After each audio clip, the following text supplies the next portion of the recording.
his thought about today's meeting theme, natural product, is as follows.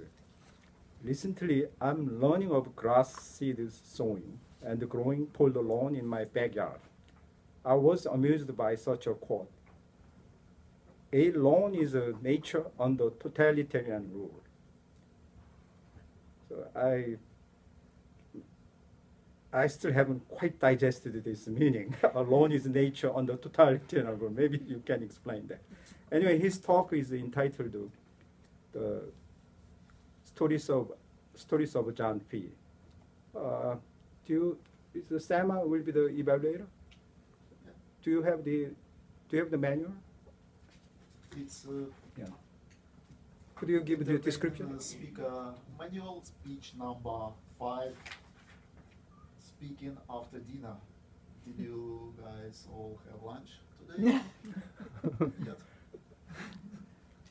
And time is 8 to 10 minutes. Okay, welcome, JT. Thank you, Modi. Final Toastmasters and welcome guests. John Fee. Who is John Fee? He is the father of our beloved club senior member Liz Fee. For the guests who haven't met with Liz before, he is one of best speaker. She was my mentor. She helped a lot of members in this club. And the stories here are from the book by John Fee and his wife, Deirdre Fee. And you can see the baby here. Mm-hmm. That's Liz Fee. The book is Happy Landing, the perils and the pleasures of a missionary's life. That's about his experience in China, Malaya, England, and Ireland. John Fee was born to Robert and Mary Fee on 28th December 1910 at North Island City. It's about 3 miles on the south side of Longford Town, Ireland. His parents handled about 200 acres of land. The bulk of the land was used for grazing cattle, which, when fattened, were shipped to England. John's mother reared a considerable number of hens, churned milk twice a week, and made butter. Eggs and butter, together with crockery jars of buttermilk, were taken into town every Saturday morning and delivered to customers. Little John's job was running from door to door, delivering this and collecting the payment, which provided him with his first lesson in counting money. When he was a boy, a reverend named Gilliland gave John a missionary connecting card and encouraged him to connect for overseas missions.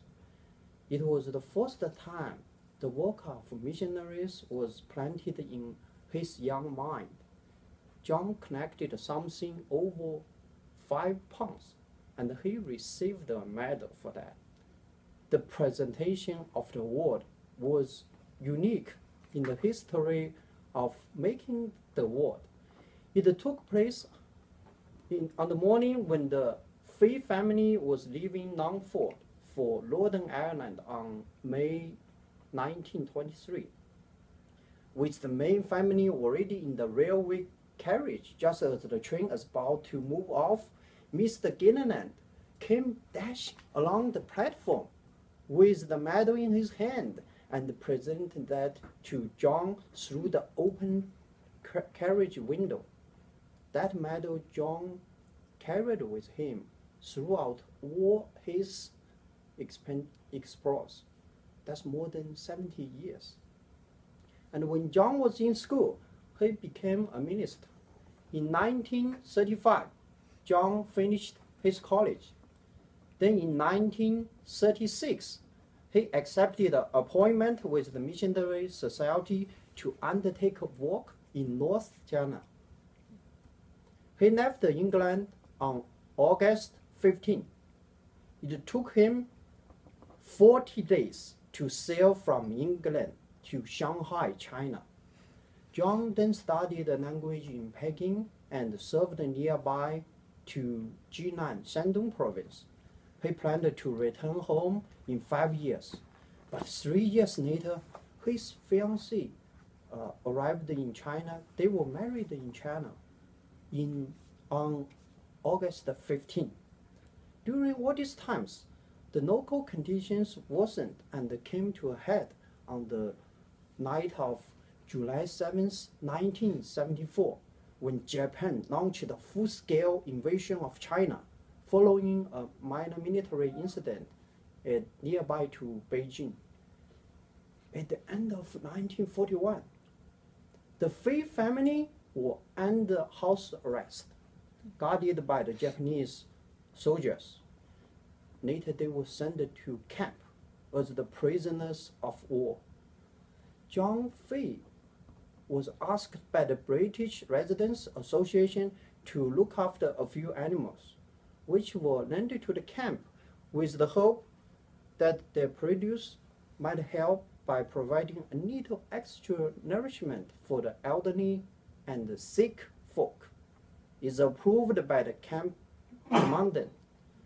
So John needed to take care of 1 cow, 6 nanny goats, a beanie goat, and about 2 dozen hens.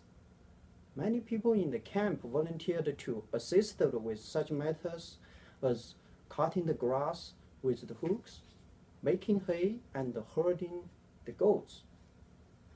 Sometime in the summer, the prisoners of the war were free to walk around inside the pyramid fence. On one such occasion, John discovered a nest of young rabbits among the rooms of one building. These rabbits were about to leave the nest. So John fixed up a rough rabbit hutch and connected them late that day. The rabbits grew very quickly. There were 4 female rabbits. John used the pieces of wood and odd ends of net wire and made other hutches and raised his stock until he had at once 72 rabbits. This was to provide a little delicacy for those who just couldn't stomach the rice gruel or cabbage soup. The meat John delivered to the hospital was served to patients requiring some extra nutriment. And John obtained a thermostat and a heating element which could be fitting in a fairly large sturdy box, which could be used as a chicken incubator. In the early days in the war camp, when each prisoner was receiving 2 or 3 eggs per week, John persuaded a number of people to donate him 1 egg for hatching purposes. The sturdy box held 220 eggs. So after 21 days, chicken began popping from the shells, and most of the eggs were fertile. But there were a lot of birds died due to electric power cut on night. And out at the farm, John also had 2 clucking hens sitting on the eggs, and all this hatched out successfully. War counted John had over 100 chicks. And during the first winter, John had very bad luck and lost 75% of the flock because of the fall typhoid. They stayed, Fei family stayed in the camp for 903 days. Well into 1945, a dozen of small planes flew over Shanghai and dropped bombs on the airfield quite close to the camp, but no bomb was dropped in the camp. Actually, one plane broke rank and flew over the war camp, dropped a square tin of biscuits. That was very helpful. Then on August 15, again, came the incredible news: the war is over. So John had been out to the farm. At that day, he was out there for rabbit feeding, goat herding, when he met a nurse dashing across to the hospital shouting, "It's all over. The Allies had won the war. They were free." It's impossible to put into the words the feeling of relief, joy, and which John's wife and John experienced as hand in hand they walked out through the camp gates. So after all the 900 days and after many years, in August 2015, I give you these stories from John Fee, a good Irishman, a minister, a missionary to China, who inspired me for my first overseas missionary trip to Peru, which will also happening in August. I will be there next week. Wow.